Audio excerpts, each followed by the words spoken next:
Hi folks, this is Karim Rao from IT Visualizer channel. Today we'll continue our lab, Marvel and DC United. This is the 11th video.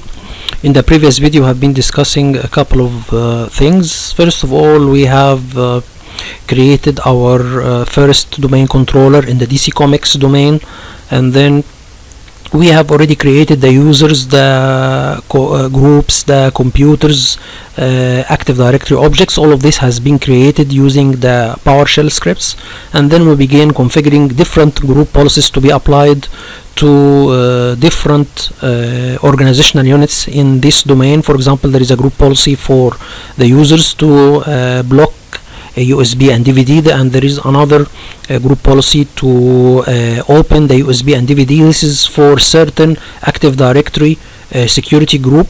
Okay, this is called advanced or users or DC advanced users group. For this group we will create a group policy to allow USB and DVD, and there is another Active Directory security group which is named DC underscore default users. This group we will create a group policy to be applied on it to block the USB and DVD, and different group policies, some of them to map department shares as network drives, okay, and having special letters or something, and Wsos policies, okay, to this is a group policy to inform the workstations and servers in the domain to communicate with the Wsos server, okay, which is our domain controller, and we have installed the Wsos Server Role on it. So through the group policy we are informing the workstations and servers with the name of the Wsos server, the port the name and the port that they will be able to communicate with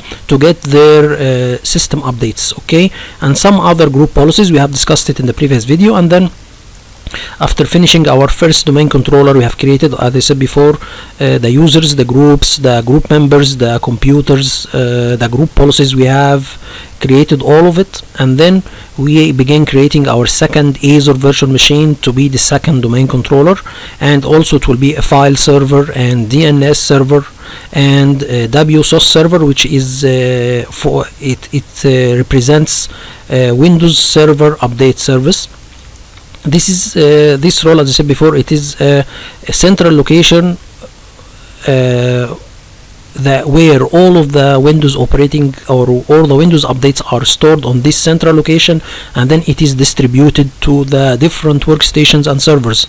So this is basically the function of the Wsos server. Its function is to store the Windows updates of different operating system in a central location and then distribute it to the workstations and the servers in the domain. So we have done this, and then we have added a second hard disk to the second Azure virtual machine to be a 20 gigabyte standard hard disk, okay, so we can save the Wsos Windows updates on it and to create our department shares, okay, and user home folder, okay, on it, okay.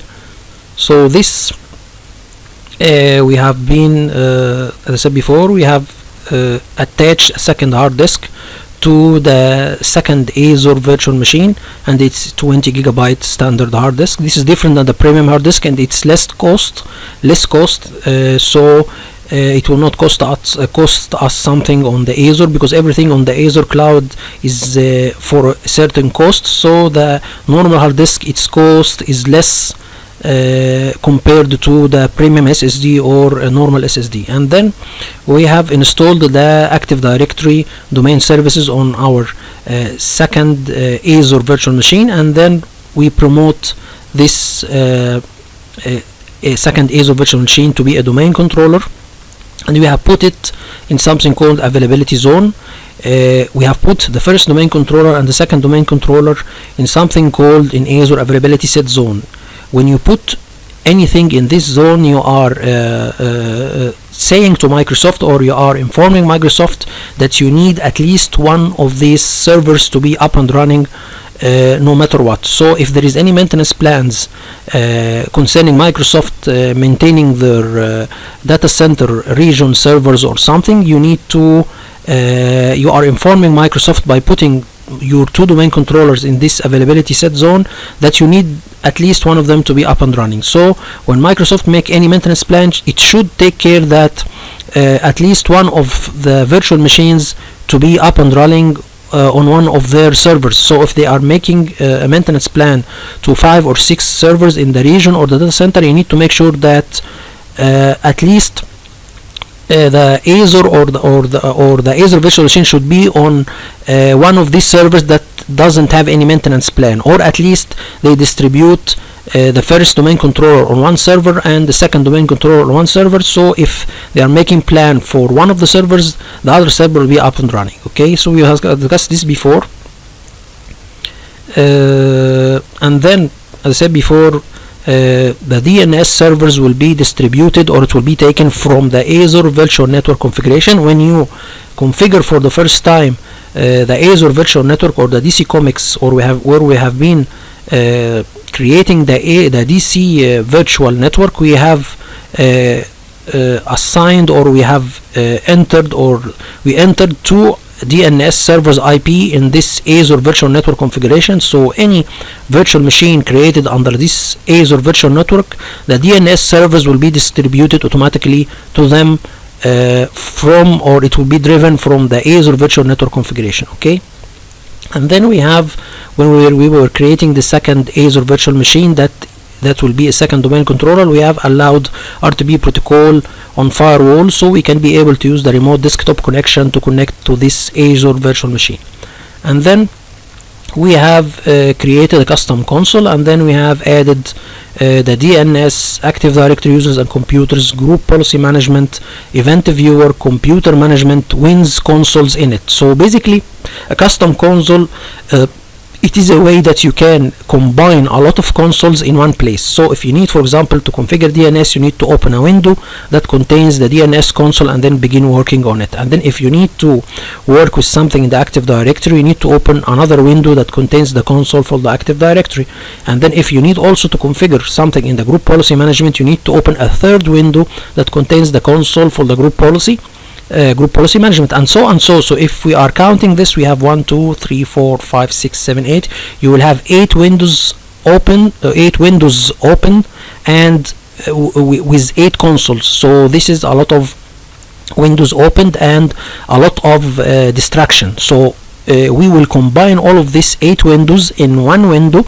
Okay, so we can configure DNS, Active Directory, group policy, or from one window in one console. Okay, so this is how we can create, or what we have done when we create a custom console. Okay, or what is the function of the custom console. Okay, so here we begin after that creating department shares using scripts. As we said before, this server will be a file server. And what is the file server? It is a central location that users, okay, or the file server role, it is to create or to take apart from the hard disk of the file, the domain controller that we have file server installed on it. So we take a part of this hard disk of the domain controller that we have file server role installed on it, and take this part from the hard disk and create some folders and share them, and then tell all of our users in the Active Directory to put their important data in this shared folders on our hard disk of the domain controller. Okay,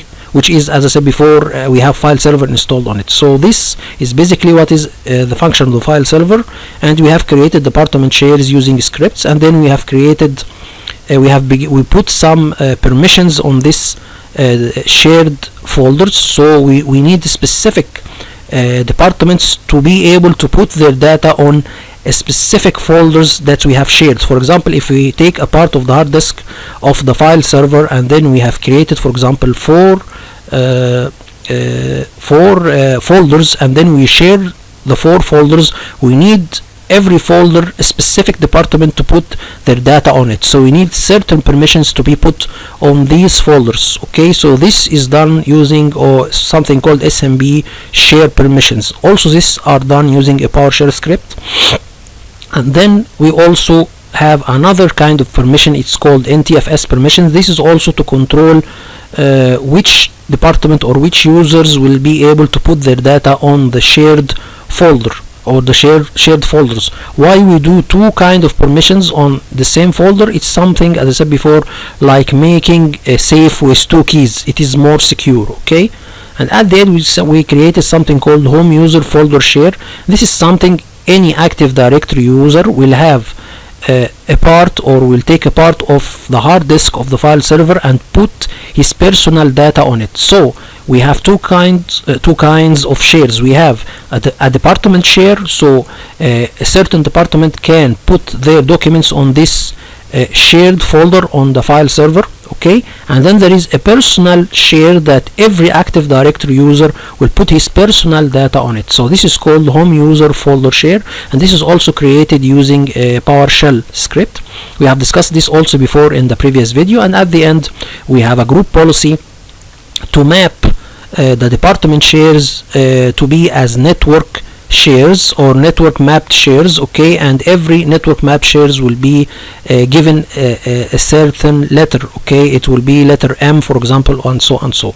And at the end we have configured something called quota and file screening. What is quota? We have by creating quota on the department shares, we are specifying how much data to be put on these shares, okay. So we can, for example, limit the data to be put on the department shares to be, for example, limit maximum 10 gigabyte.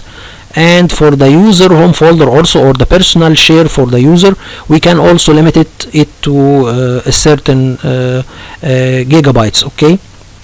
And there is two types of quota. We have something like shared quota. For example, if we have department shares, for example, and we give it a quota, for example, 10 gigabytes, so the whole department shares share the 10 gigabyte, okay. This is one type of quota. So you can give 10 gigabyte and it can be shared on multiple shares. For example, if you have 4 shares, you can put 10 gigabyte for all of the 4 shares, so they share the same quota. For example, if one of the users put 10 gigabyte in one of the shares, so the share will be ended. So 10 gigabyte is shared along or among 4 shares, okay. And there is another type of quota. It's called something like, for example, if you have the same example, you have, for example, 5 folders and they are shared and they give them 10 gigabyte of quota, it will not be shared between them, but everyone or every share will be given 10 gigabytes. So if you have 10 gigabytes and you shared it between 4 folders, everyone will have 10 gigabyte. This is one type of quota. And there is another type of quota, 10 gigabyte will be shared between the 4, okay. So one of them to share the quota, and the other one, everyone will be given a separate quota, okay. So this is the difference. Please refer to my previous video for more info. So this is the whole what we have been discussing in the previous video. I can show you a little bit of a graph just to clarify. We have here the let's see, home user folder, okay. We can go to the file server. So here we can see, I've discussed before, okay, this is the domain controller. We have the file server installed on it, and then we have the hard disk of the domain controller or the file server, and then we put folders on it, and then we share it, and then we give a certain Active Directory. So now, as I said before, we have the department folders. We will share it, and we'll give every Active Directory group permissions on this shared folder. For example, here we see the IT group, it will have full control. We have the HR group, it will have modify, NTFS modify permissions, and change modify permissions for SMB share permissions. So this is basically the process, okay. So here we can see the file server, the hard disk, the folders, they will be shared, and then every group will have permissions on the folder. So IT group will have access to the shared folder of IT, the HR will have access to the shared HR folder, and every one of them will have certain permissions on what to do in this shared folder. So they can modify, but they cannot delete. For example, IT will have full control on all of the 4 folders. So this is basically the process of the department shares. How this will be done? It will be done through a PowerShell script. We will have the department shares. This is the main folder, and then 4 folders will be created automatically, and then using a PowerShell script, and then we will have 2 scripts to have SMB share permissions on the folders. So the SMB share permissions will share the folders and put SMB share permissions on it, and the NTFS script will put NTFS share permissions on it. and SMB share permissions, it will share and put SMB share permissions and remove every one group from the shares of these folders. Okay, and at the end, okay, we will see that when we have a user logged in, we can see that something like just a moment. So let's continue. Here we can see that when the user, this is Wso, and it's a member of the HR department, so it will have its HR department share mapped as HR, named as HR mapped drive and M. Okay, and we'll have something called global share. This is a department share that it is common, or it is shared between all of the departments, and it will be given O, and this is her user home folder. It will be named according to her Active Directory username and will be given L. How these department shares mapped and given this name and this letter, this will be done using a group policy. Here we can see that this is the share and this is the mapped drive M. This will be done using a group policy. So this is basically the department share process. And as for the user home folder, it will be the same. If we can give it on a graph also, it will be a part of the file server, which is the domain controller number 2, and we have a part of it. We will have folders created on it, and it will be shared, and every Active Directory user will have full permission or full control on his user home directory folder. Okay, so these folders are shared, and every Active Directory user will be given full control on his shared or on his user home directory folder.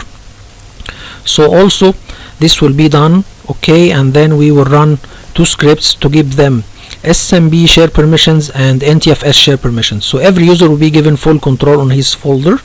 Okay, so this is done basically also through a PowerShell script. So let's go here.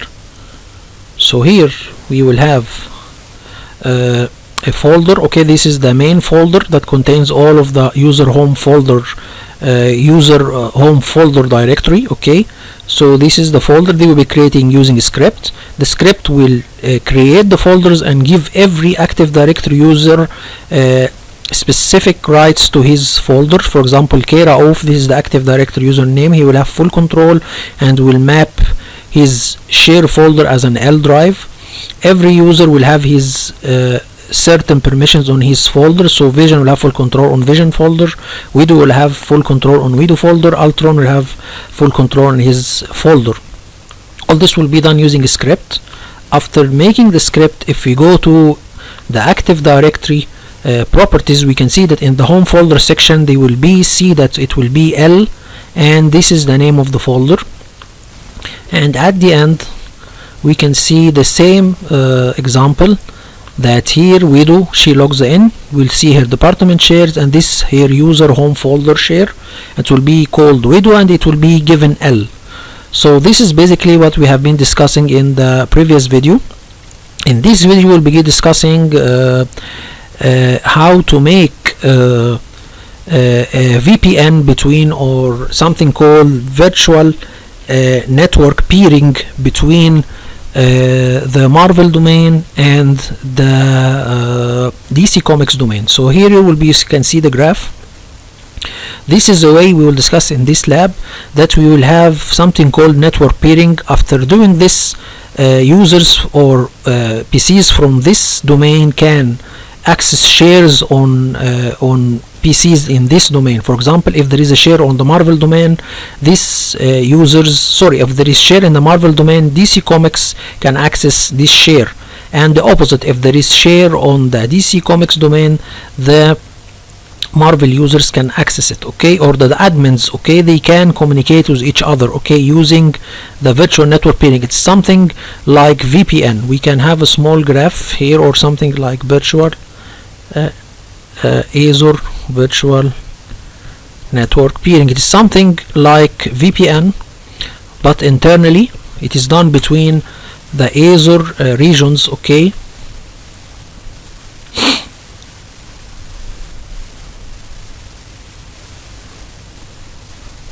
okay, let's go again.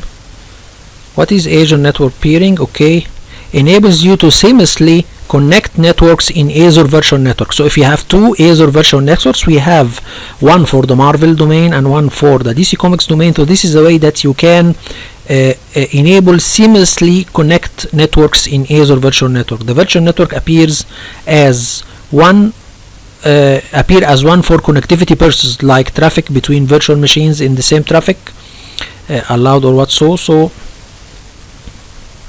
enables you seamlessly connect for the traffic between virtual machines. Use the Microsoft backbone infrastructure, like traffic between virtual machines in the same network. Traffic is routed through private network only.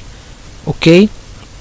The benefits of using virtual network peering, whether local, global, include a low latency, okay, between high bandwidth connection resources in different virtual networks, the ability for resource in one virtual network to communicate with resources in a different virtual network, the ability to transfer data between virtual networks across Azure subscriptions, Azure Active Directory tenants, deployment models, Azure regions, the ability to peer virtual networks created through Azure Resource Manager, the ability to peer a network a virtual network created through resource management to one created through the classic deployment model. Okay, no downtime to resources in either virtual networks when creating the peering. So there is no downtime when we create the virtual peering or the virtual network peering. Network traffic peered between is private. Traffic between, this is a private. The traffic between the virtual is kept on the Microsoft backbone network. No public internet gateways or encryption is required in the communication between the virtual network. So this is completely secure because it is between, or it is in the backbone, Microsoft backbone network. So it doesn't need encryption, so it will not have so much configuration for the encryption certifications and something like this. So this is completely secure, seamlessly configured, and no downtime. So this is one of the benefits that we will use, why we used to have virtual peering, virtual network peering. So here we have virtual network peering between the Marvel virtual network. Okay, here we go. This is the, okay, this is Marvel. Okay, this is here, this is the virtual network. So it's not the subnet. We will make the virtual network here, MSRTV net 01. We will have here this peering between this virtual network and the DCVnet virtual network. So there will be or there will be peering between these two virtual networks. Okay, this is a way to make it directly. I will discuss it in this video, and there is another way. Just a moment. This is another way. You can make the same peering but through the VPN gateway. So we can make it directly from the virtual network configuration, or we can make this peering through accessing the virtual network configuration from the two sides and then create the peering, or we can do this also through accessing the configuration of the virtual network but with the help of the gateway. So the gateway will be our let's say our bypasser. Okay, this will be the it will be something like in common between me and the other virtual network. So here we can see that this will be our, the peering will be done through it. Okay, we will discuss this also in this lab. Okay, and then we will have something also to be discussed here. We will have our Wsos. We will create a group policy, okay, or we will install the Wsos server role, and then we'll begin configuring some group policy concerning this Wsos role. So as I said before, this is a normal way of updating the operating system for any PC. If you are in a work group, every workstation will go to the internet and get updates from the Microsoft website. This means multiple updates, lots of internet bandwidth consumed. Everyone or every PC will download its update, so it can be repeated if they have the same operating system, and a lot of bandwidths will be consumed because all of them are updating in the same time.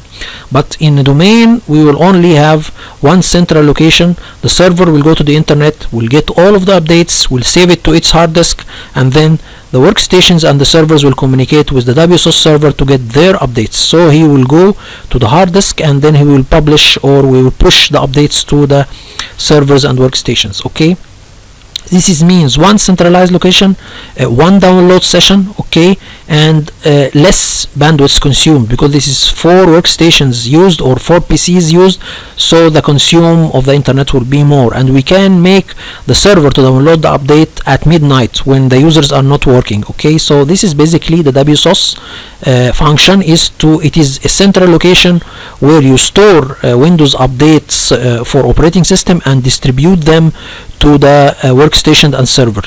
The distribution process and some configurations concerning Wsos will be pushed by a group policy. How this will be done, this is another graph. We will also configure it in this video. Here we can see that, just a moment, again I need to show you a little bit of a graph here. Okay, so here we go. If you go like this, here we can see that we are in a domain. This is our normal workstations and these are servers. Okay, so for the normal workstations to communicate with the Wsos, the name of the Wsos and the port that these workstations should communicate with the server on it. So we need the name of the server and the port that will be communicating on the server. This will be pushed by a group policy. So the workstations will know the IP of the server, the name of the server, the port of the server according to a group policy. Okay, so this will be done using a group policy, and there will be some other configurations will be done also in this or will be pushed through this group policy. I will discuss it in 1 second. Okay, and as for the servers, we will configure another group policy, okay, also to push the name of the server and the IP of the server and the port of the server to these servers so they can communicate and get their updates from the server. And also there will be some special configuration will be done in this group policy. So there is 2 configurations.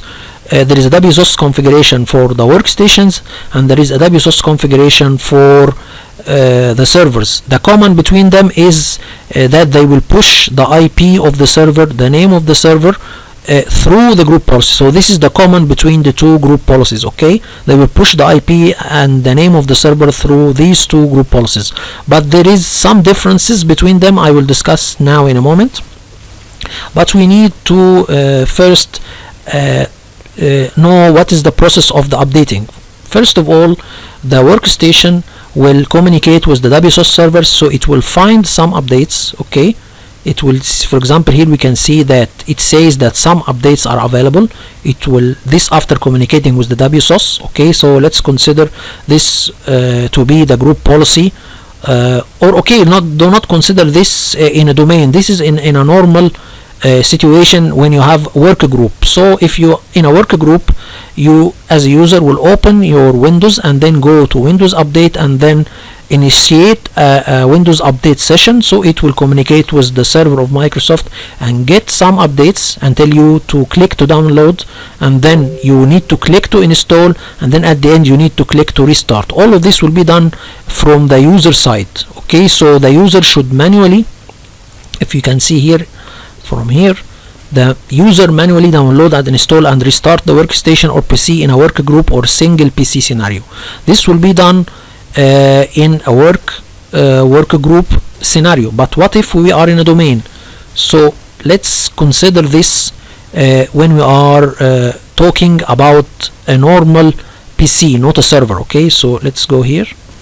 So here this is a normal PC, not a server. So what we will do, we will have a group policy automatically download and install and restart the workstation or PC in a domain environment. So here we have a group policy.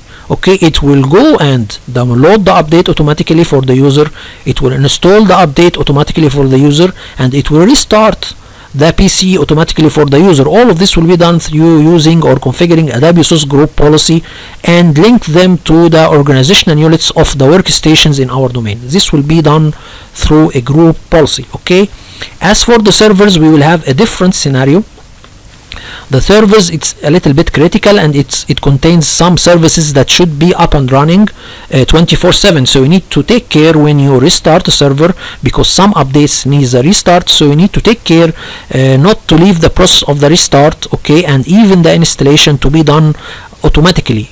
As for the servers, we will do a group policy that will allow the administrator or the local administrator or the admin administrator or the domain administrator to manually install and restart the servers in a domain environment. How this will be done? Through the group policy, through an option called auto download and notify for install.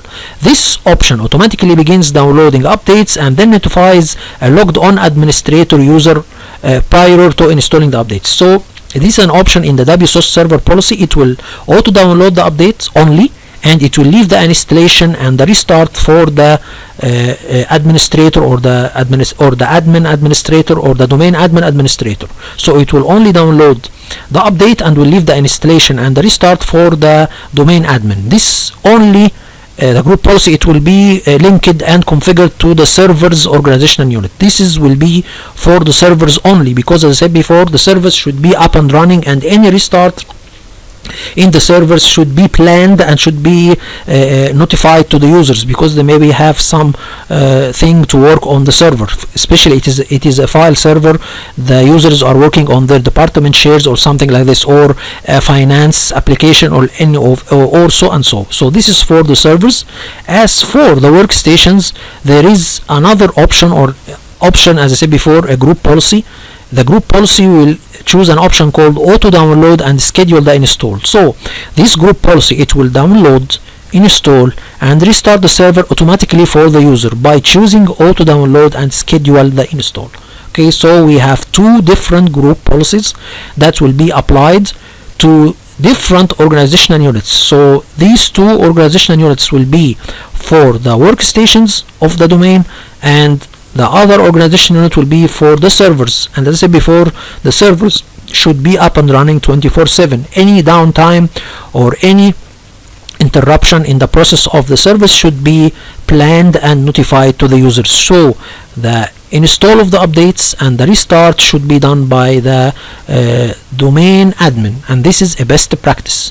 So you need to have two policies for updates, one for the servers and one for the workstations, as follows.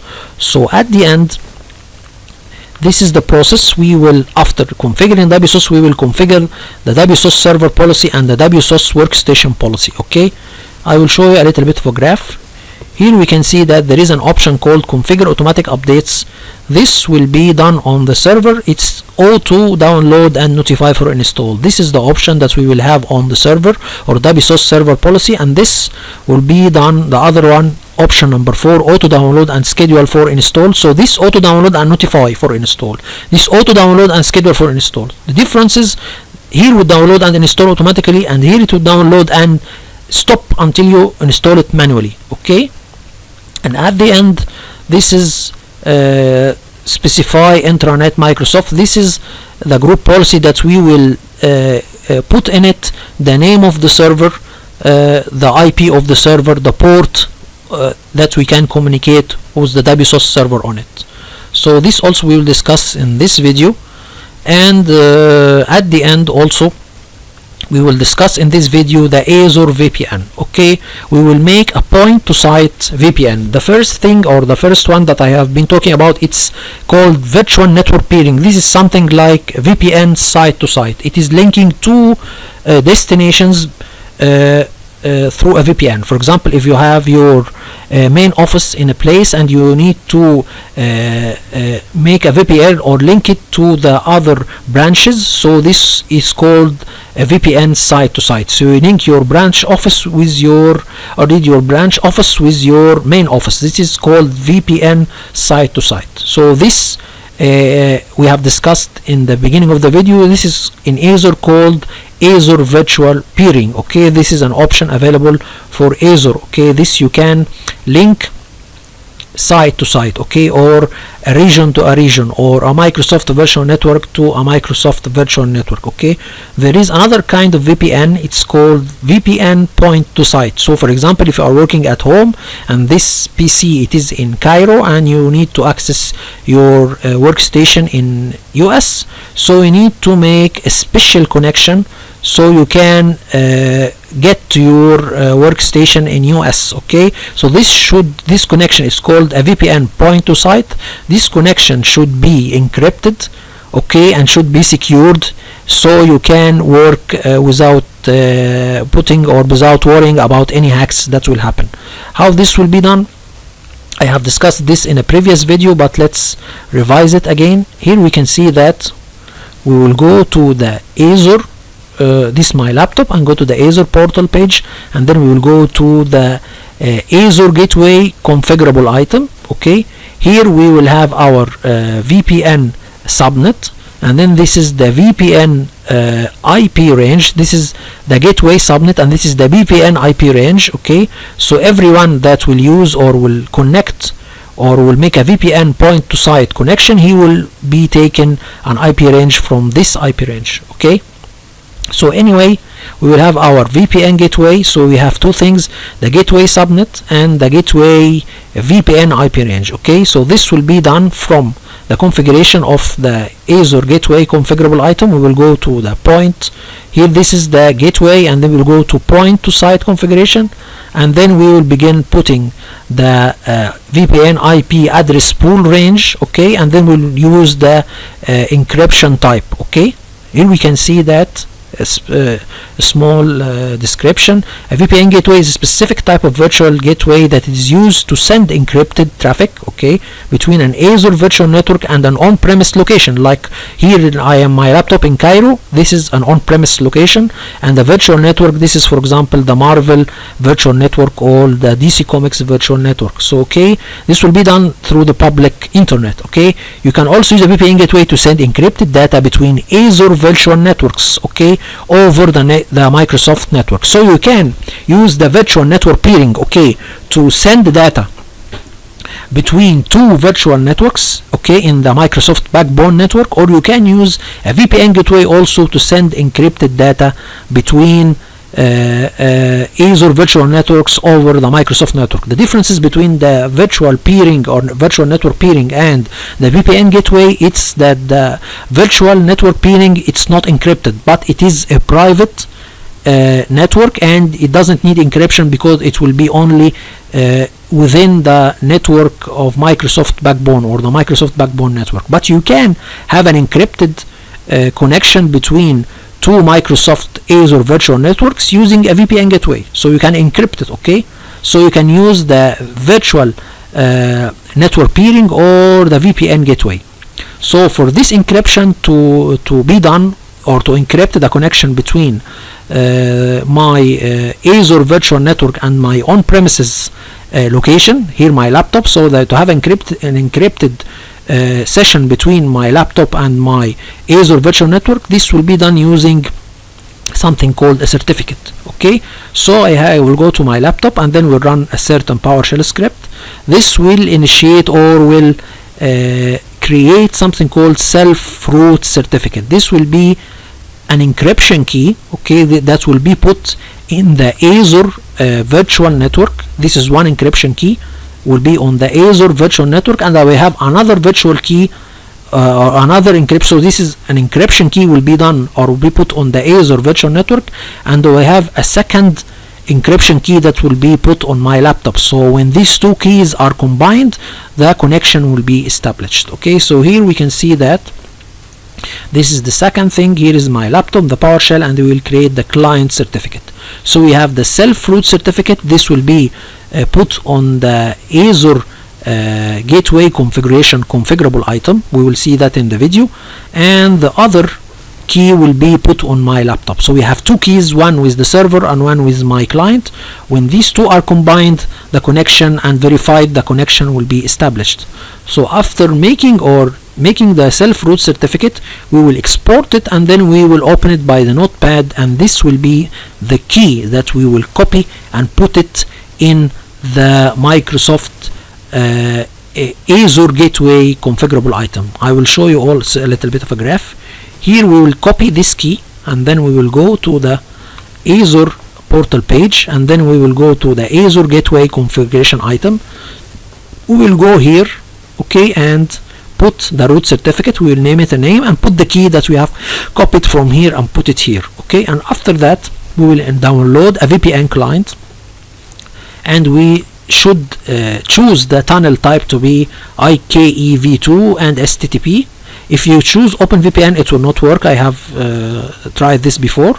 So after downloading the VPN client, we will have a connection. When you open the Azure VPN connection item, okay, it will communicate with the Azure Gateway, okay, Azure Gateway VPN, okay, or the Azure Gateway VPN, okay. It will see, it will have a root certification and I have a client certification, so it will verify that these two are correct. So if the two are correct and the keys are verified and they are the correct keys, or they are the correct partners in this connection, as I said before, they will verify that you are the right person from the client certification and from the self root certification. So at the end we will have a connection established. So at the end what we will do, we will open our laptop, and then we will have a VPN connection established. We will open the remote desktop connection. We will use our private IP address for the domain controller to access it, not through the public IP address. We will access the server through the private IP address, not the public IP address. The public IP address is used through the internet, but the private IP address is used through the internal network. We, after initiating the VPN connection, we will access the server using the private IP address. So this in brief that we will discuss in this video. We will discuss the VPN, we will discuss how to install the Wsos and the different group policies that we will apply, and the Azure VPN point to site configuration. All of this we will discuss it now. So let's see how we will do this in the practical way, or in the practical just a moment. Here we can see.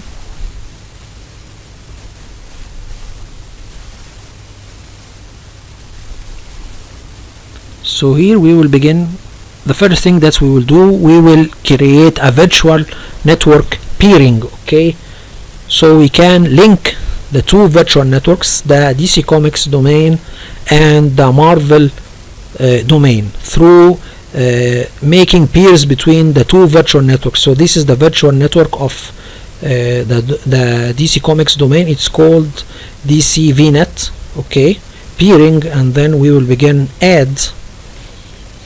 Here it will tell us we need a name for it. Will do two-side peering, okay. So this is the first part, name of the peering from DC VNet, the virtual network of DC Comics domain, okay, to the remote virtual network, which will be the Marvel virtual network. So this, the first part, we need to give it a name, okay.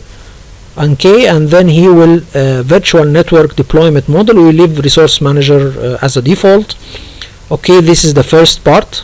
And the other part, name of the peering from the remote virtual network to DC VNet. So we have two names, one from the DC VNet to the virtual network, okay, or one from the DC VNet to the Marvel domain. It will be giving a name. So it's two parts, one connection from the DC VNet to the Marvel virtual network, and the other is the opposite, from the Marvel virtual network to the DC VNet or to the domain virtual network. So we have, again, we will have a connection from the DC VNet, which is the virtual network of DC Comics domain, to the Marvel domain virtual network. This is the first connection. And then we have an opposite connection from the Marvel domain or the Marvel virtual network to the DC VNet or the DC Comics domain virtual network. So we have two names, okay, for two connections, opposite, one from the domain DC Comics to the Marvel, and the other from the Marvel to the DC Comics, okay.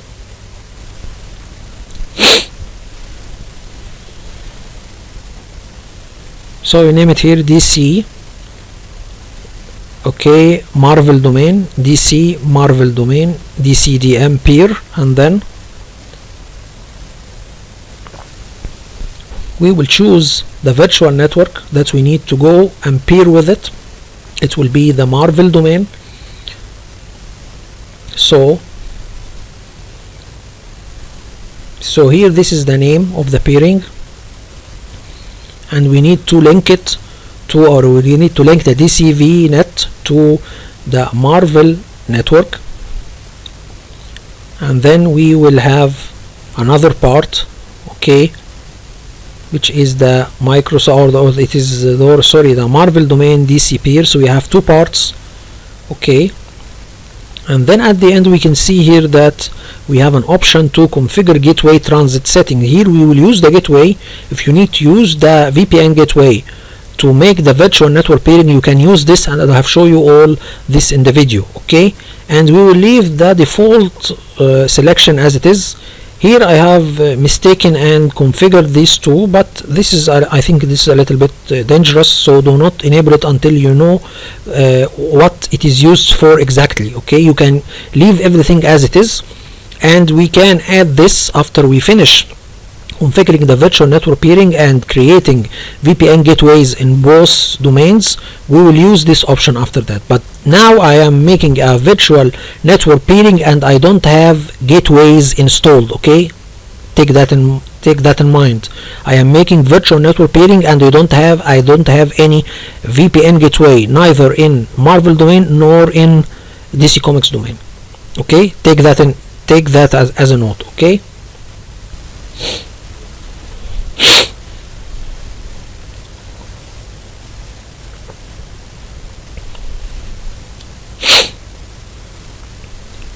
Enables one virtual network to use the VPN gateway and the paired virtual network for cross-premises or VNet to VNet connectivity. To use this option, only one of the virtual network in the peering can have a gateway configured.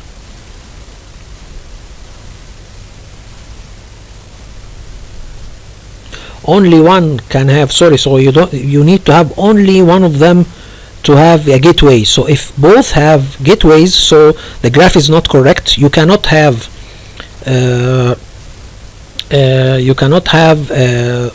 virtual network peering done between the networks if you have two gateways. You need to have at least one, or you need to have only one gateway, okay.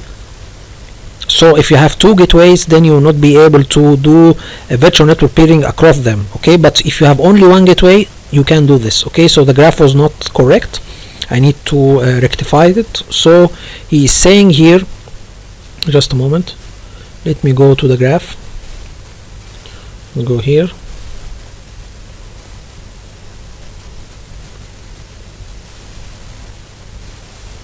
Okay, where is the network peering?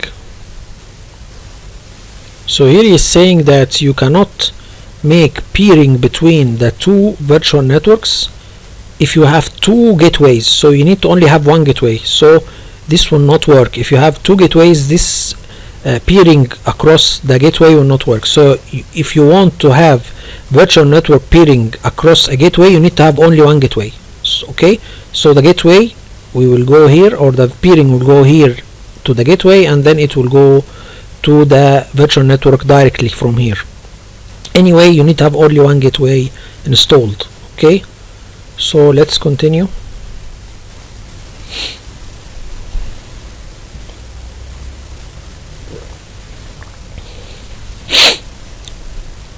So this is allow forward traffic, but I don't think this is correct to enable it, okay. You need to know which type of traffic it will be forwarding. Here it will forward all of the traffic. It will allow forward traffic from traffic not originating from inside the virtual network. I think this is a little bit of a dangerous option. You need to take care when you enable it. Anyway, so after doing this, we will see that we have two pairs, or we have our virtual network peering working successfully. We will test this. We will go to the Marvel domain and try to access a PC from the DC Comics domain and vice versa. And remember, we don't have any VPN gateways installed yet.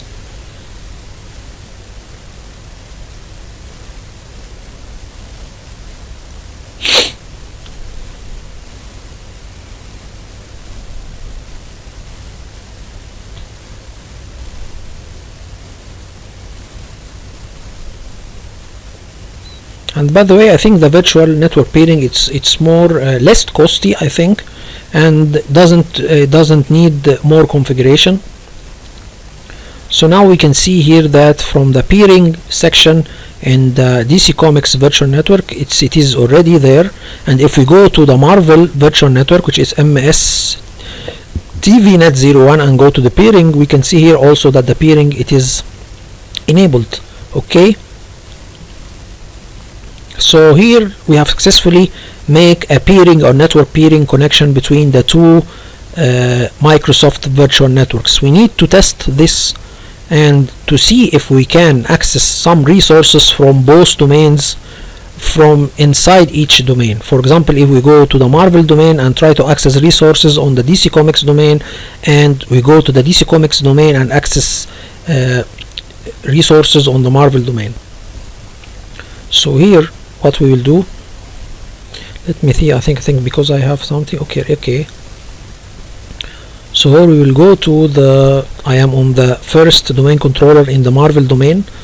This domain it is in the Microsoft servers in US East. Okay, you can see here this is central DC Comics on central data center for Microsoft central US, and this is in the East US. Okay, and I said before, I deliberately put both domains on different data center regions just to demonstrate how we can make virtual network peering.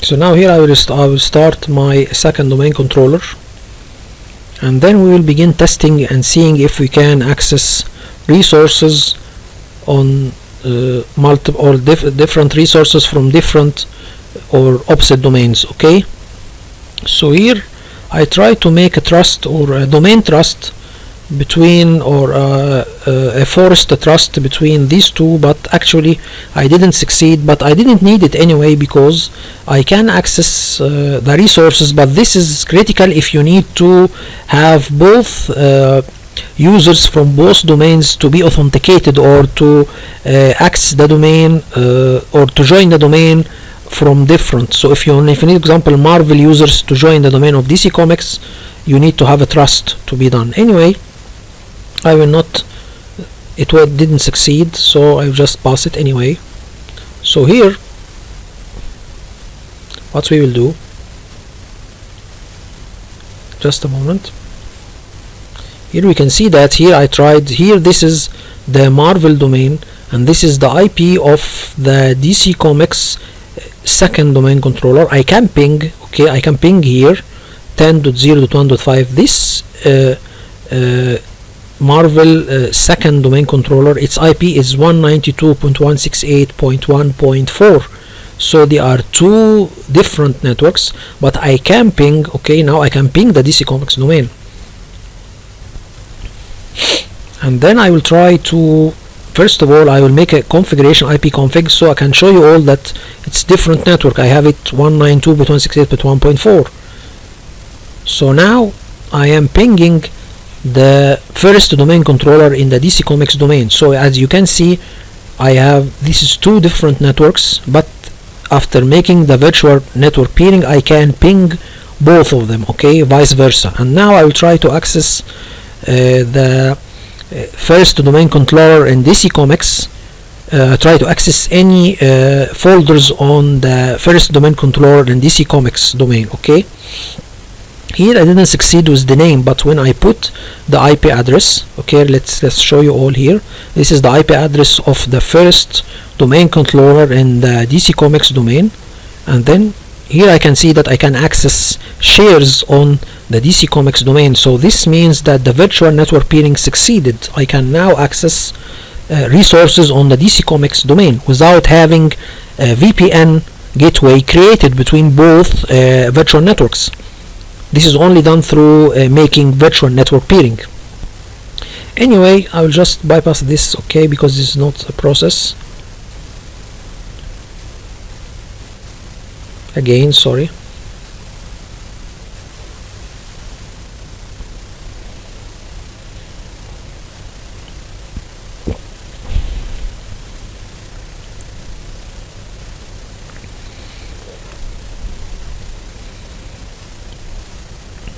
So I think here I am going to the DC domain resource group,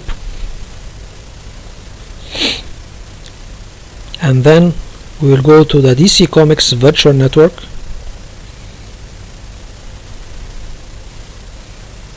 as for the so here we will begin creating a VPN gateway in DC Comics domain, and we create another gateway in the Marvel domain. So here we will create a subnet for the DC Comics gateway. Okay, this subnet which will be given to the VPN gateway in DC Comics. So we have created a gateway subnet, and then we will go to the resources and create a DC Comics VPN gateway, and we'll do the same for the Marvel domain. I know that we have done this in a previous video, but I have deleted this VPN gateway especially for this video. So we will create from the start Marvel gateway, VPN gateway again. Okay, so here we will go to the Marvel Virtual Network, and then we will create a gateway. Okay, again we will go to the subnets for this virtual network, and then we will create a gateway subnet. Okay, I will give it another subnet. Okay, it will be 2/26. So now we have two gateway subnets, one for the Marvel Virtual Network and the other for the DC Comics Virtual Network. So we have two gateway subnets, and then we will create two virtual network gateways, one for the DC Comics domain and the other for the Marvel domain. So here we will go to resources and tell him virtual network gateway create, and then we will tell him to give it a name. This one for the DC, this one for the Marvel. Okay, Marvel gateway, and then it is in the region of the US East.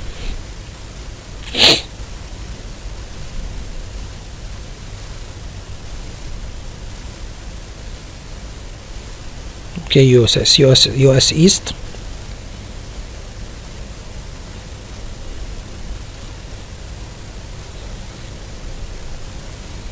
And then we need to tell him for which network we will make this VPN gateway. For the Marvel Domain Virtual Network, this is the name of the Marvel Domain Virtual Network, and then we need to give it a public IP address name, because this VPN gateway will have a public IP address. We need to give this public IP address a name. Okay, I think we can use it instead of the IP, so you can use this name to connect to the VPN gateway, to be more easy to connect to the VPN gateway, not through the IP address but through a public name as well. Okay, so anyway, we will go and give it a public IP address name. Okay, Marvel gateway IP, public IP. Okay, and then we tell him next, and then next, and then create. Remember that creating VPN gateway is costly on the Azure, so it will cost you.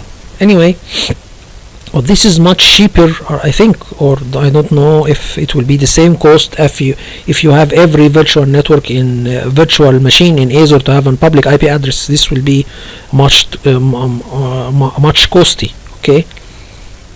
Anyway, so now we have created the Marvel gateway or VPN gateway. Now we need to create the DC Comics VPN gateway.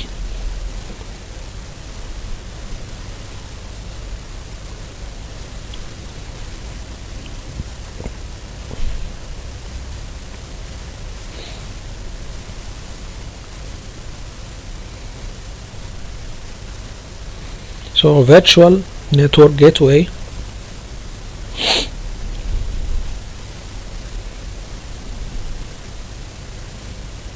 create,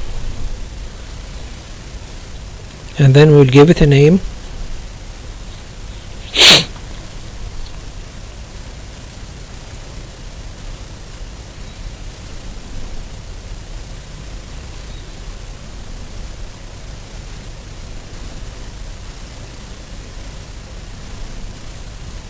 So here we need to make sure, here I didn't find the virtual network because I didn't choose the location of the VPN gateway where it will be created, on which data center or on which region. The region, it's not Middle East, UA or United Arab Emirates, it is in the central US. Okay, so as soon as I change the region, you can see that the virtual network, you can open it and choose the DC VNet, and then you can give it a public name.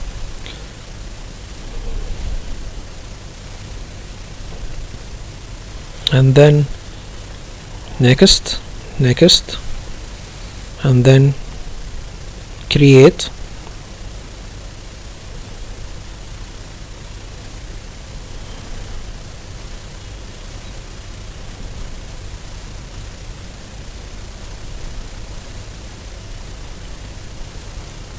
So now we have creating or made the virtual network peering between the Marvel domain and the DC Comics domain, and then we have created our VPN in both domains, in the Marvel domain and the DC Comics domain.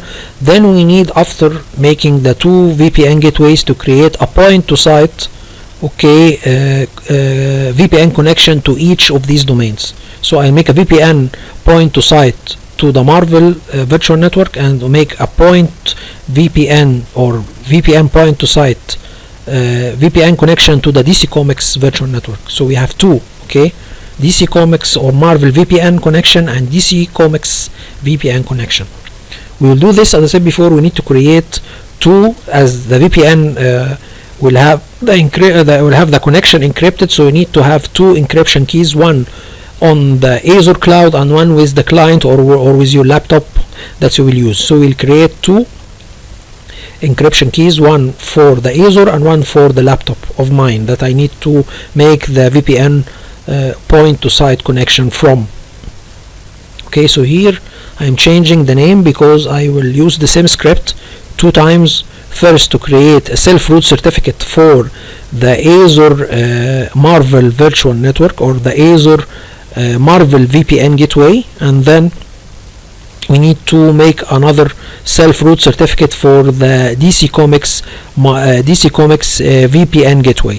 Okay, so this is the root certificate for the Marvel domain, and then we will make a child certificate for the Marvel domain or Marvel VPN client. Okay, so this is for the Marvel, and this is for the Marvel, let's say, server or Marvel network, and this is for the client of the Marvel. Okay, which will be my laptop. Okay, so now I will run as administrator, and then we will create two certifications. One will be on the Azure Marvel VPN Gateway and the other on my laptop, and another one for the DC Comics VPN Gateway, and other will be on my laptop as well. So we have two child certifications, one for Marvel domain and one for DC Comics domain. I will have two self-root certification, one for the Azure DC Comics VPN Gateway, and the other for the Azure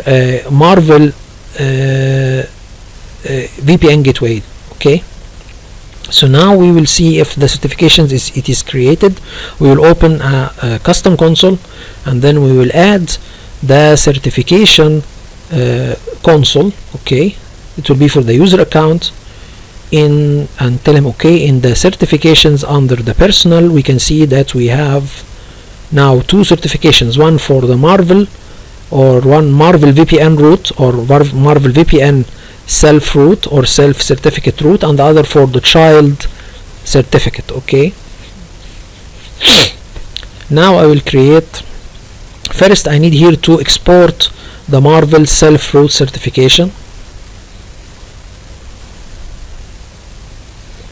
I think I pass it a little bit quickly. So here we will go and export this certification.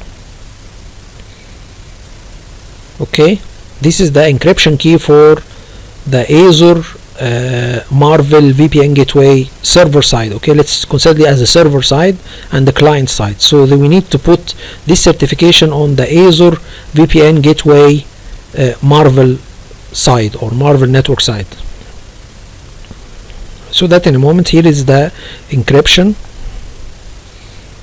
Marvel VPN root, and then we will open it by the notepad and take the encryption key and put it in the Marvel Azure VPN Gateway configuration, of course. Okay,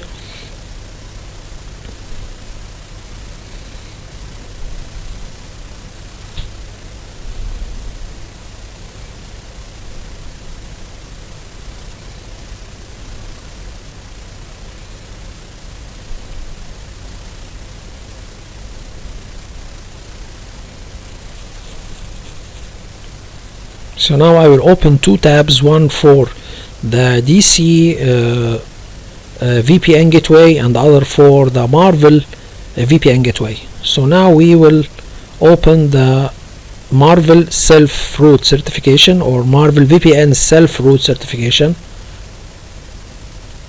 Okay, this is copy.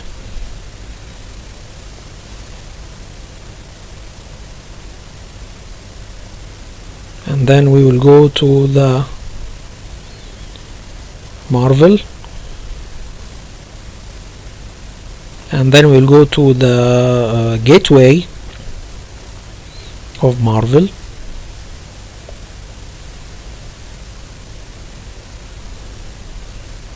Okay, it's the Marvel gateway. Then we will open or begin configuring the point to site configuration. Tell him configure, and then we will give him the VPN IP address pool. Okay, should be different than the gateway subnet or the Marvel Virtual Network address pool. Okay, so here we will put the root certification, we will give it a name, and then we will insert the encryption key in the public certification data. Okay, and then after that we should change the tunnel type and tell him to download VPN Client. Okay, we will take this VPN Client and install it on my laptop. Okay, so I will have a VPN connection to the Marvel Virtual Network. Okay, here I have a problem because I didn't change okay, I changed it from here. Okay, anyway, save.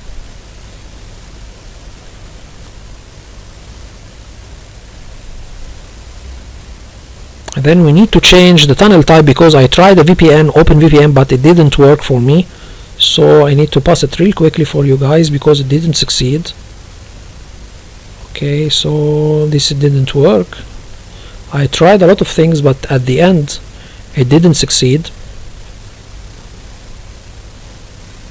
So here, just let me show you what happened here. So it didn't work, but it will work. I will show you all how this will work when we begin working with the DC Comics VPN Gateway. Now I will begin creating the DC Comics self-root certification, okay, and the client certification. Okay,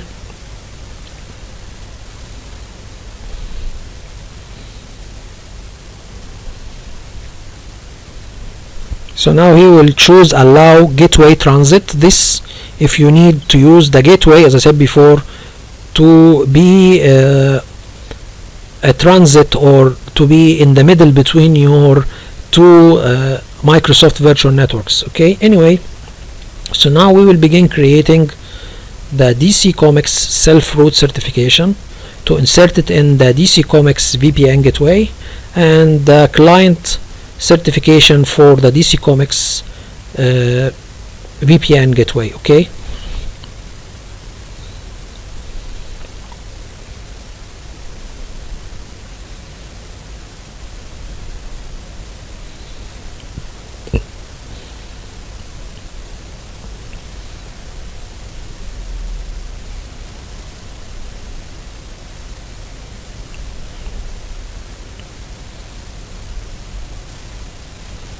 so now we can see, then we make a refresh, we can see that we have two certifications.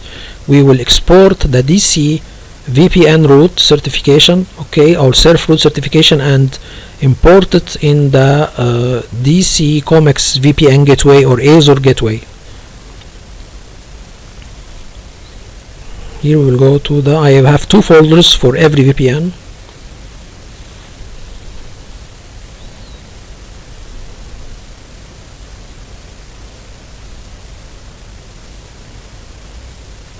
and then save. I think we need to pick a little bit layer quickly. So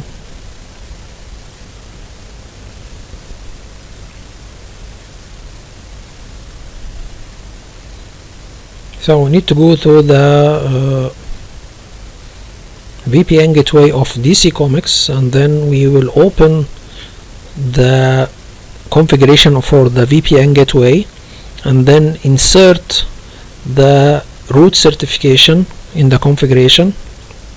Here we go. This is the DC Comics Gateway.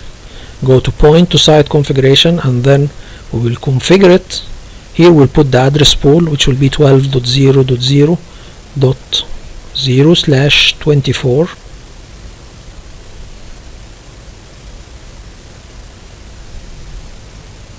And then we will put the root certification. We need to change the type, as I said before, from the tunnel type to the OpenVPN tunnel to the IKE version 2. Okay.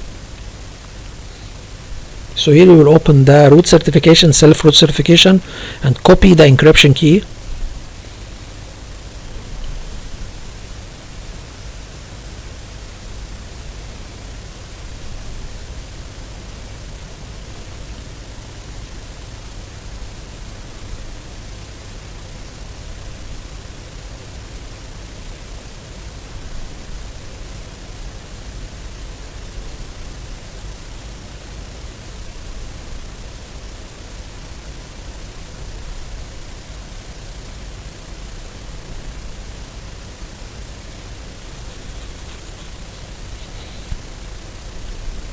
So now we need to download the VPN client from the DC Comics VPN Gateway.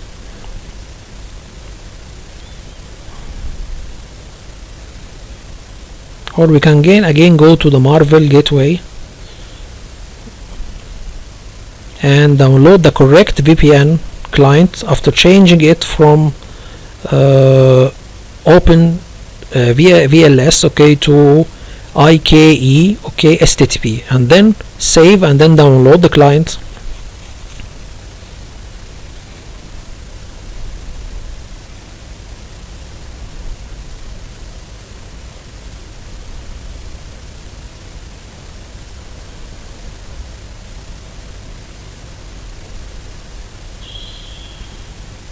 Just a moment.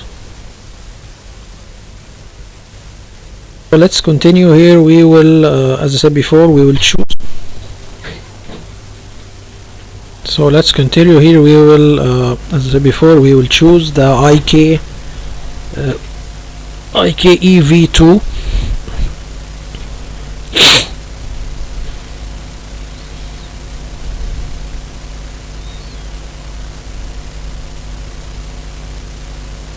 Sorry guys, let me sure I am recording.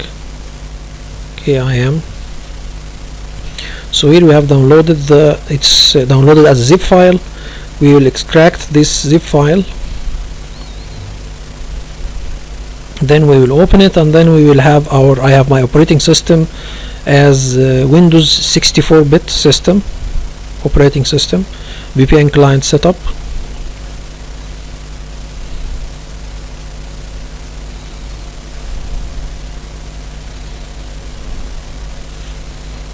So we have already configured, or now the VPN connection, it is set up. We will go to the network and sharing center. Okay, network and sharing center. We can see that in the adapter setting there is a VPN connection installed. This is the one for the Marvel Virtual Network or Marvel Azure Virtual Network. So now we can see it. If we click on it and tell him to connect, okay, then tell him to connect again.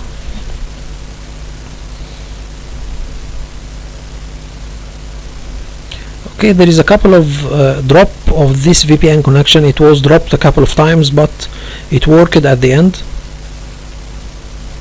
I don't know if this is something from my internet connection stability or so, Okay, so now he's verifying the child certification or child encryption certification with the Marvel domain or the Marvel Virtual Azure or the Marvel Azure Virtual Network. So now I can open, or I can go to the virtual machine in Marvel and tell him to connect to it using a remote desktop connection using the private IP address, not the public IP address. So I can see experiencing authentication issues. The portal is having issues authentication. Okay, this is the one that I was talking about for the VPN. It wasn't working correctly. Here I am telling him to connect using a private IP address. Here we can see that the connection was down. The VPN connection was the Microsoft Azure Virtual Network. So it was down. I tell him to connect again.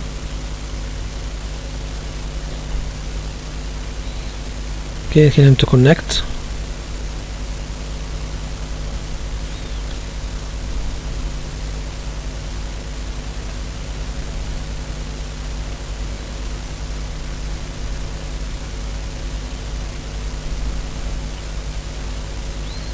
So here we can see that also there is a problem.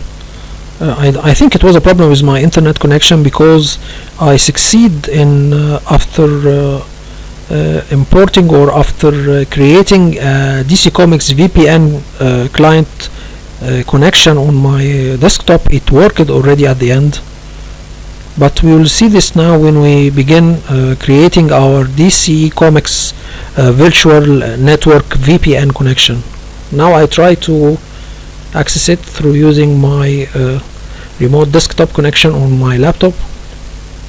It didn't succeed as well. I think this was a problem because there was a problem with my internet connection, because I succeed when I worked with the DC Comics domain. We will see that in a moment.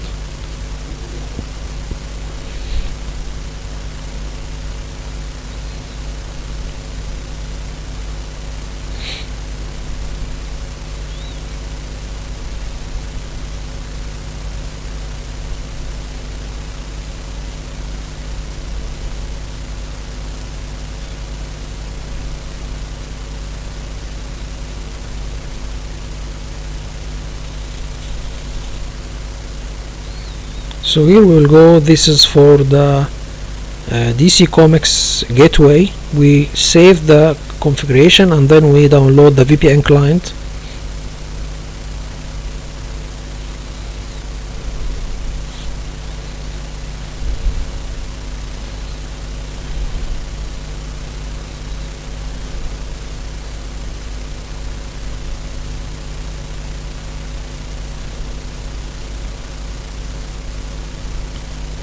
I've discussed all of these guys when I was working with the Marvel domain, so we can get into it.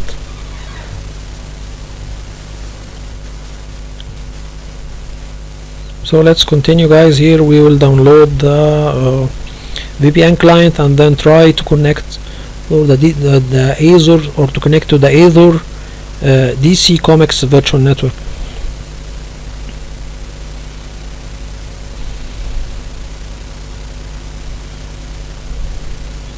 Here we'll go to the gateway. I think for it's updating.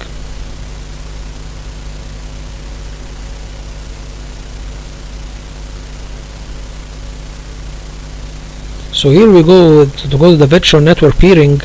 We can see that if I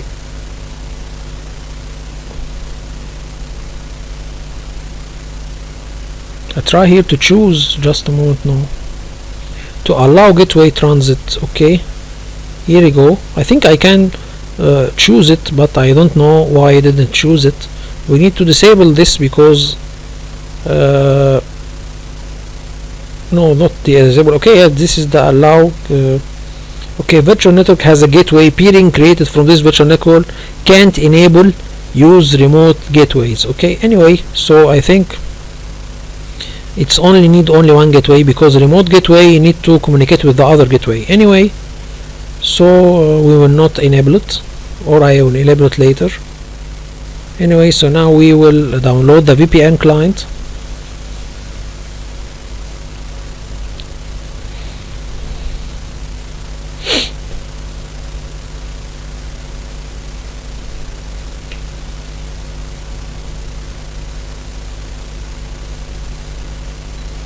So now we will open the zip file and then set up the VPN client.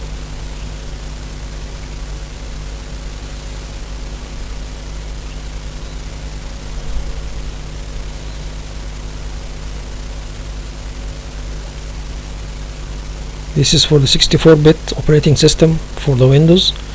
We will install the client, and then you can see after that I can, after initiating the VPN connection, I can communicate with the DC Comex Azure Virtual Network. Okay, maybe because I use it as SSTP, maybe.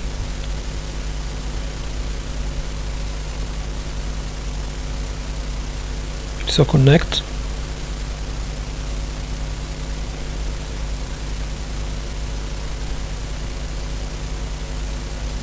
So now we will use the private IP address for the second domain controller in a DC Comex domain to connect to it.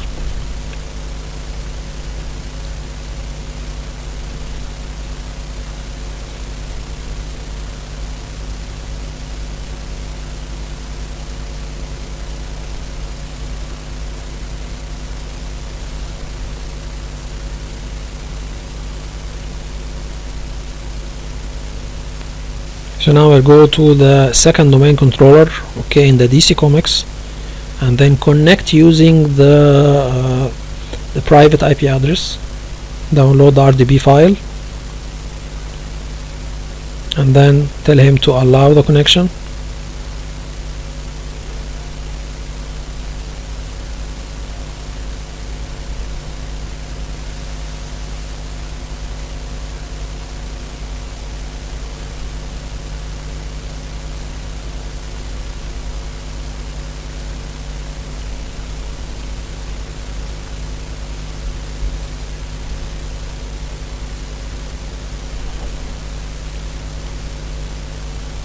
Okay, we'll try to connect because the VPN connection was down. As I said before, I think maybe there is a problem with my internet provider connection, because the VPN was constantly or interimly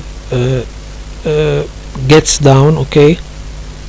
So anyway, here I've succeeded at the end. I will put my domain controller or domain admin password.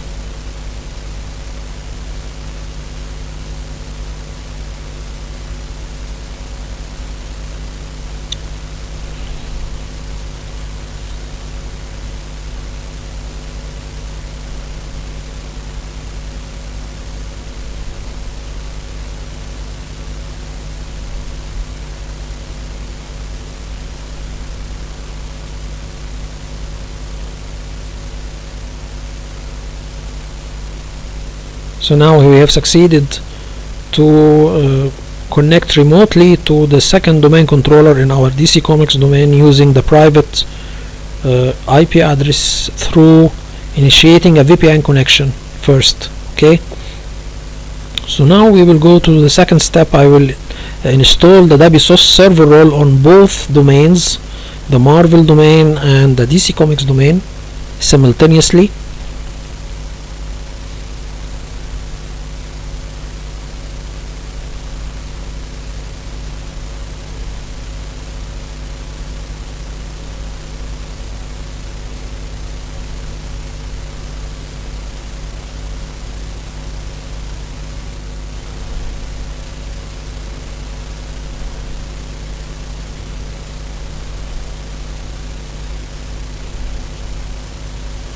So we will install the Wsos Server Role on the file server in both domains.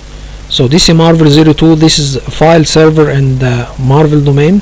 We will install Wsos Server Role on it as well, and we will install on DC02, which is the second domain controller and the DC Comex domain. We will install also the Wsos Server Role on it.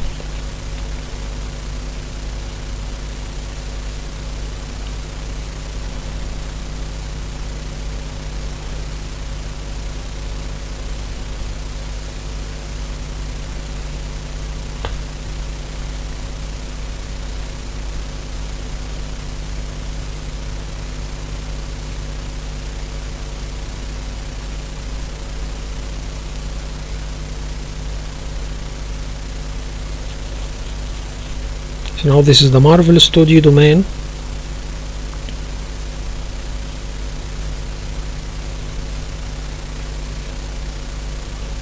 Here we can see that there was a small problem in the group policy for mapping the department shares in the Marvel domain. So there was a problem with the group policy for mapping the department shares. So I need to configure it. Anyway, there was a problem, so let's go there. Here is the mapping policy, edit, and then we can go a little bit further. Here in the Windows and then application, here we can see that this is the shares and then this is the mapping network drive letters, but there was a problem with the groups that this map drives will appear for them, because the domain wasn't called Marvel, it is NARC. As I said before, I have a problem when I was creating the domain for Marvel. Okay, it didn't accept me marvel.local as a name, so I changed it from marvel.local to narc.local. So now this is the domain NARC, not Marvel. So this is why the network map drives doesn't appear for the users. Okay, so here I'm changing the groups from Marvel to the Marvel to NARC. Okay, so the network or the mapping of network drives to work correctly. Okay, so here we can see that, for example, if we can go here,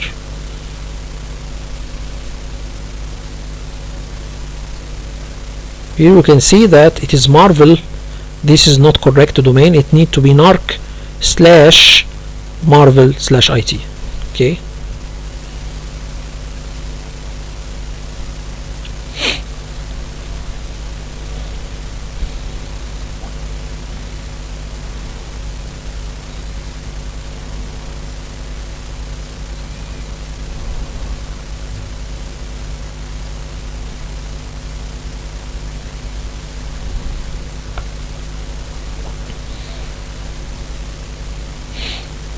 then we tell him to in this field we are telling him which Active Directory security group should this shared or mapped network drive to appear for.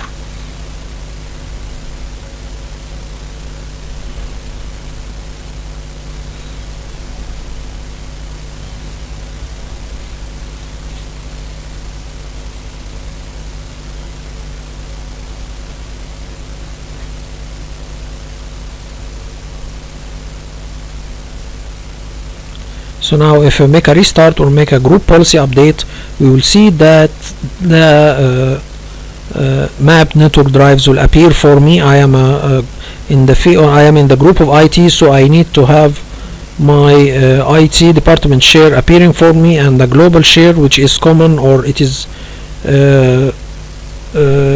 it's set common between the departments, and my user home folder appearing for me.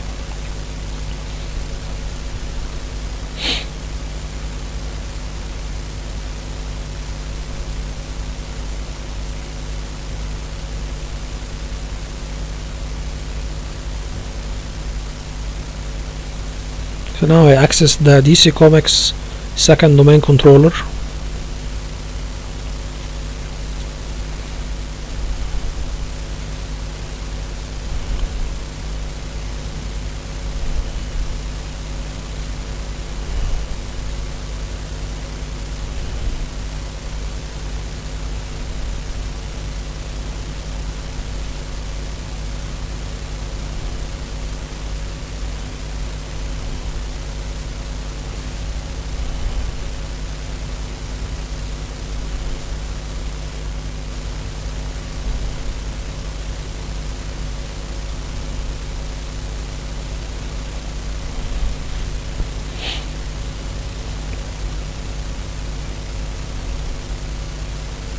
So now you can see here that I have a drop in my internet connection, so I wasn't able to communicate with the Azure Cloud portal or Azure web page because I have my internet connection down.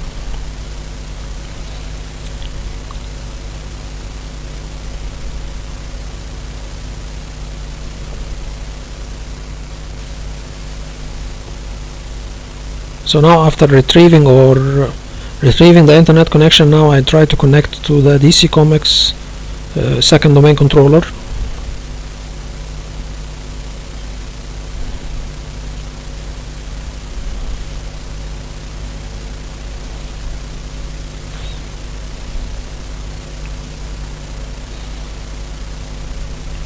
You can see that I have all of the department shares appearing. So now we will add the Wsos Server Role to both domains.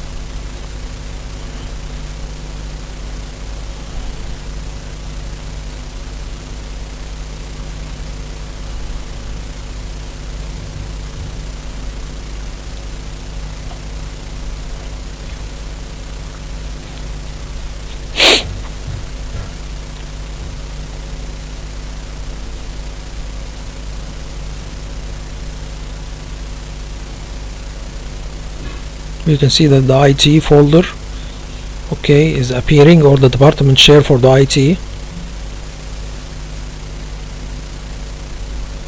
And now we will go to the server manager and add the Wsos Server Role.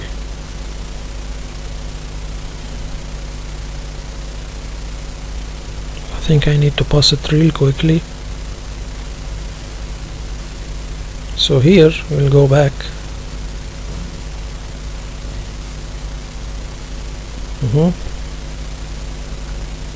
Manage and then add roles and features. Next, and then we will add the Windows Server Update Services. Add features. Next.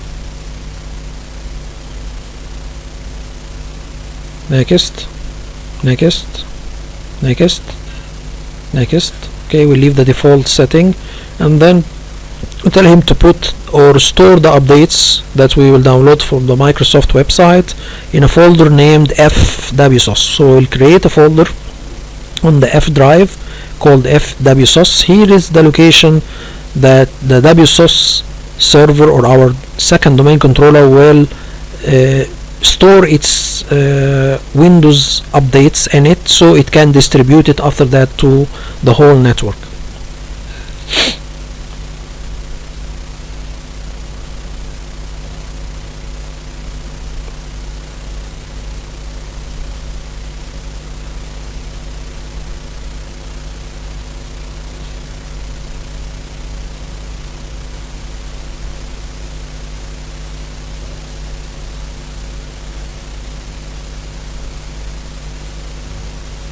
Okay, so now next, and then we'll begin restart it if it needs, because sometimes the Wsos needs a restart to the server. Anyway, we will now install it on the Marvel domain. We will go and install it on the DC Comex domain. We will install also the Wsos server on it.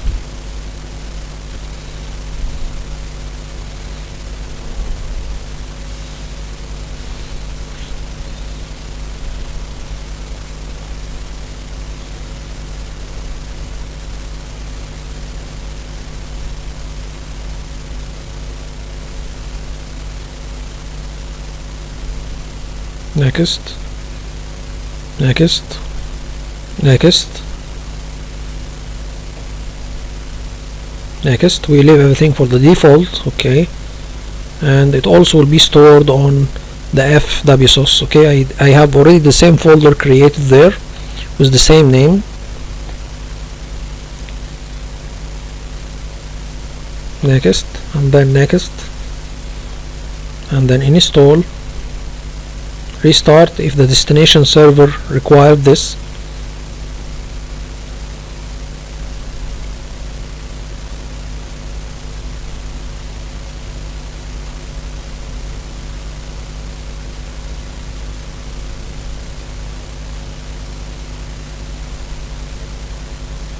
I think you needed to pause it also real quickly.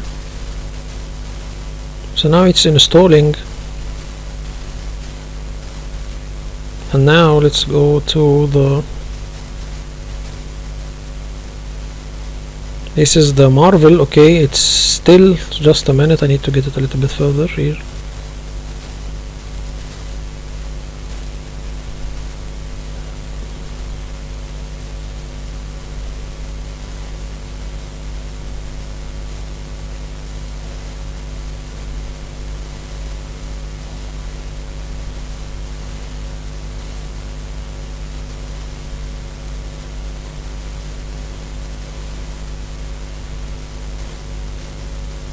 Okay, sorry, it is paused anyway.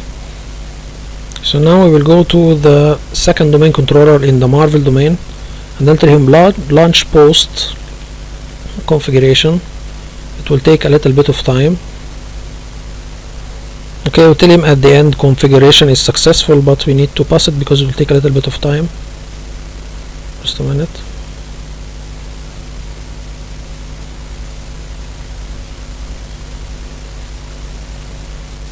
So tell him also to launch post configuration.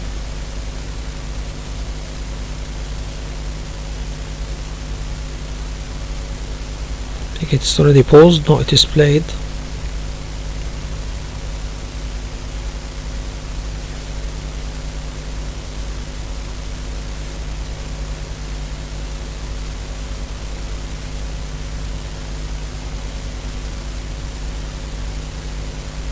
So now I think we will go and configure the Wsos group policy.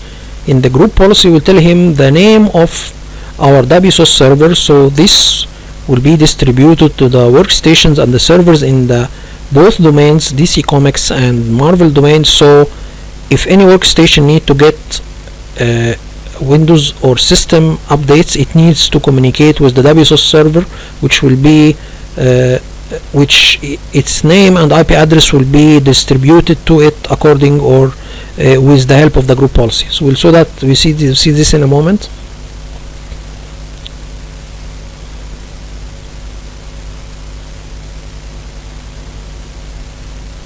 Okay, configuration is completed successfully.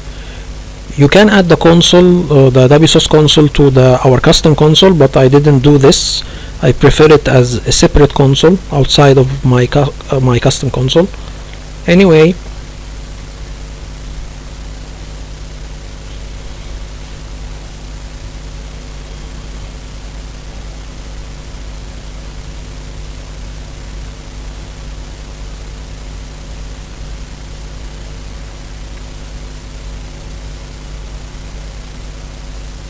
I think I need to pass it real quickly, but just a moment.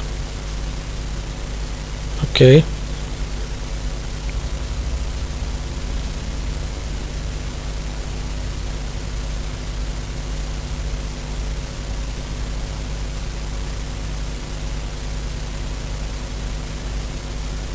So now we will configure the Wsos group policy in the DC Comics domain and tell him the new Wsos name, or the new Wsos server name. It's, by the way, it's not named Wsos, it's named update services, okay, but I didn't recognize it at the moment.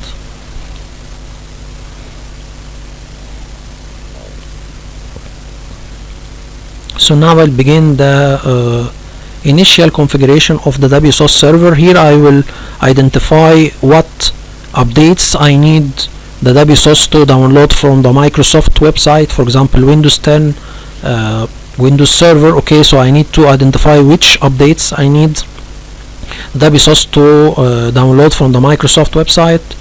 Critical updates, the type of updates, critical updates, security updates, definition updates. So this is the initial configuration. We need to do this on both Wsos servers, one for the DC Comics domain and one for the Marvel domain. Next, then start connecting. Here we'll begin connecting with the Microsoft website, okay, or testing the connection between the Microsoft website and the Wsos server. We'll do this also from the Marvel Wsos server.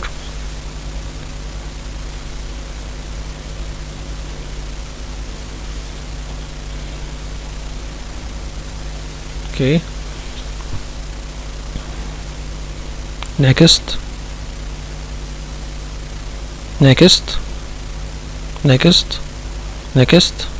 start connecting.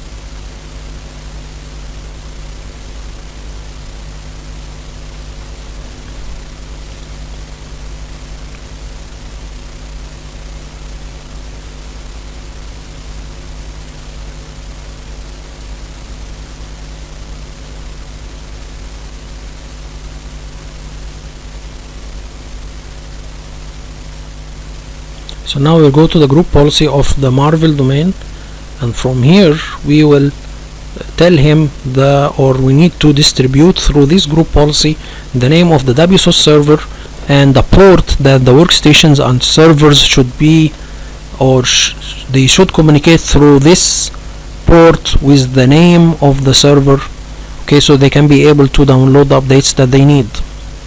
Anyway, this is through the administrative templates.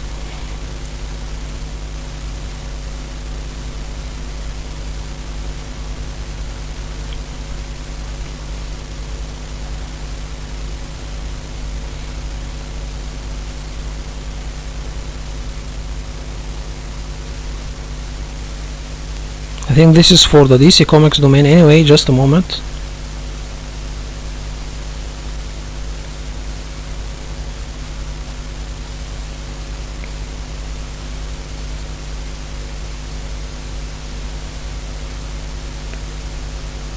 So I think I pass it real quickly, just a moment here. So it's through the Windows update, just a moment. Here this is the name, okay, here this is the name. Should we change, this is the Wsos for the DC Comics domain, so the name of the server should be changed. It's not for Marvel, it's be DC02, and this is the port, so we need to do this on the DC Comics domain. And for the Marvel domain, this is the name of the server and the port that they should, or the workstation should be able to communicate with it, so they can download the updates. So this is the name of the server.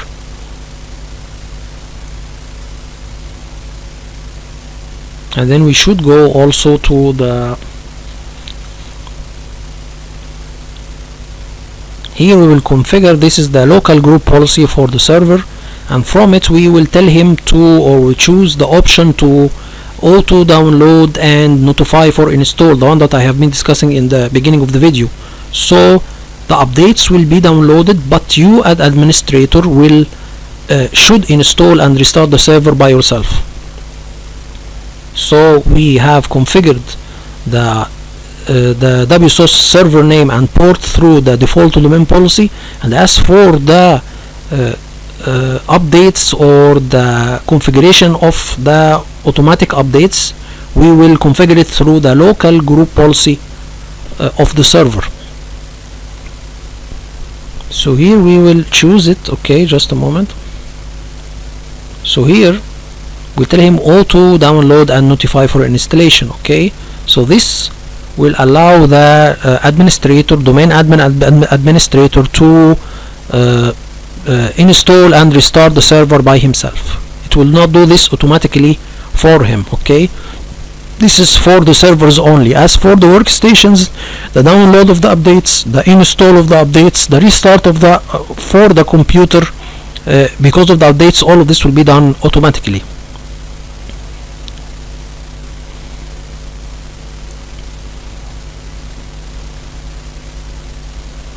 So I think we can pause this real quickly. Okay, anyway, I'm just trying to see if I can search something. Anyway, so now we will go to the local group policy for the Wsos server for the Marvel domain. We have already configured the intranet website. It's already correct for the Wsos. Now we will configure the same to tell him to only download the updates and let the admin install and restart the server by himself.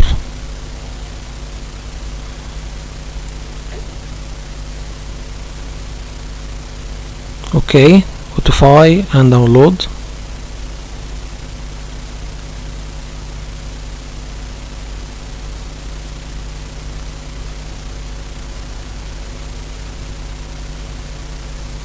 So now we can tell him next, and then we will choose the language that these updates will be downloaded by, or it will be downloaded in English language.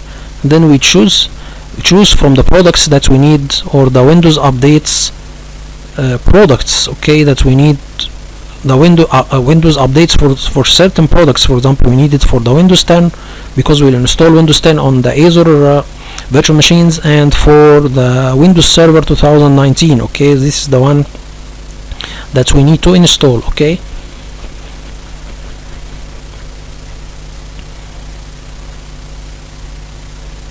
or we need the Wsos to get these updates from the internet. Okay, so here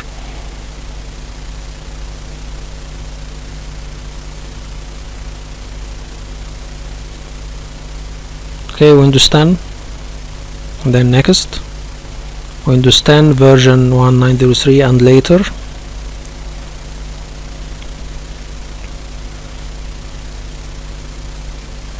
and then Windows Server 2019, and later. Okay, then next we do this on both Wsos servers.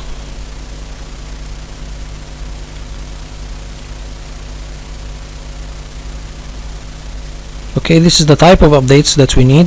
There is some critical updates, there is security updates, there is upgrades, there is definition updates. Security updates, it's important. Critical updates, it's very important. Definition updates are less important. Okay, so this is the time that it will go and sync with Microsoft website, or the time that it will go and download the Microsoft Windows system updates. It is in a certain time. You can tell him to get the updates or the Windows system updates from the Microsoft website, for example at 12 p.m. for example. Okay, anyway, so here we will choose the products, and we will identify for him or tell him the time that the Wsos should communicate with the website of Microsoft and download the updates. I prefer it to be at midnight or something, so there is no traffic on the network, and it can download the updates if there are a lot of updates, so no one will complain about the network bandwidths or the network or the internet bandwidth consumption.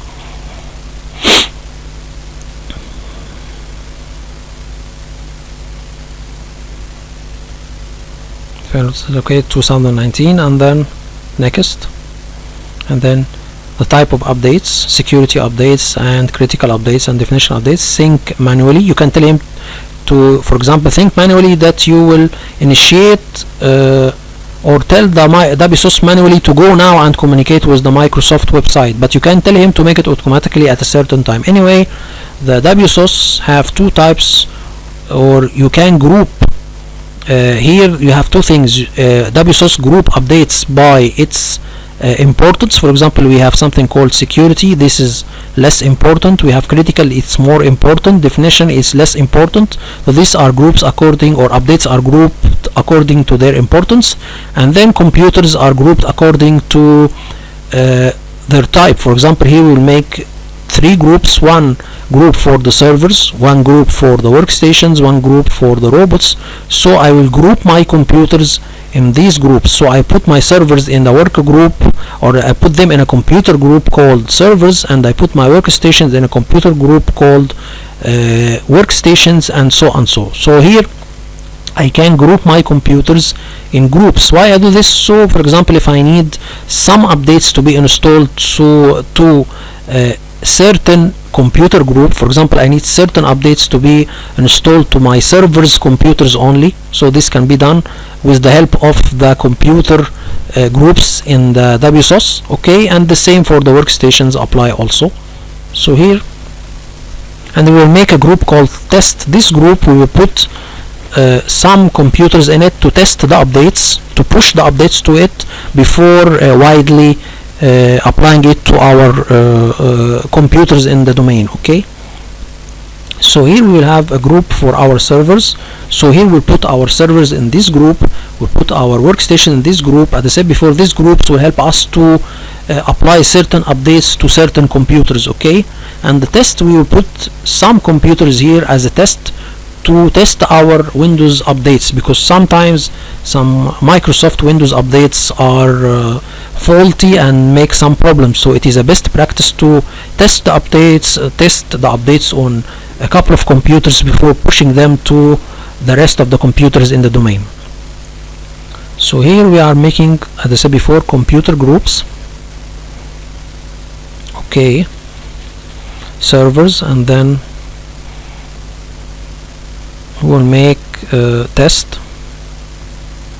Okay, so through these groups we are controlling which type of updates we needed to be installed to which type of computers, servers, and so on. So this is a very good way to categorize computers and updates, and controlling which updates to be installed to which computers through using groups in the WSOS.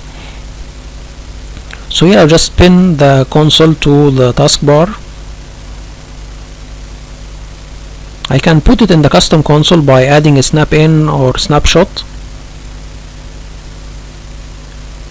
So I think this is the end of the video. In the upcoming video we will try to make an Azure virtual machine template. We have discussed this before, but we'll make it in more details. Okay, so it's much more than that I have done in the Marvel Domain. We can see that we can go to the network and download a ready-made topology. Okay, it's created for us automatically, so you can have, after creating your Azure virtual network, you can download a ready-made topology made by Azure Cloud. Okay, so this is the real scenario or the real situation in my network. This is the virtual network, this is the subnet, this is the gateway, this is the two virtual networks, this is the firewall rules, this is the IP of the virtual machine. So all of this are done for you by the Azure Cloud or the Azure interface. So hope this video was informative for you all. See you the upcoming video for creating an Azure virtual network template. Hope this video was informative for you all, and would like to thank you all for viewing. Thank you so much.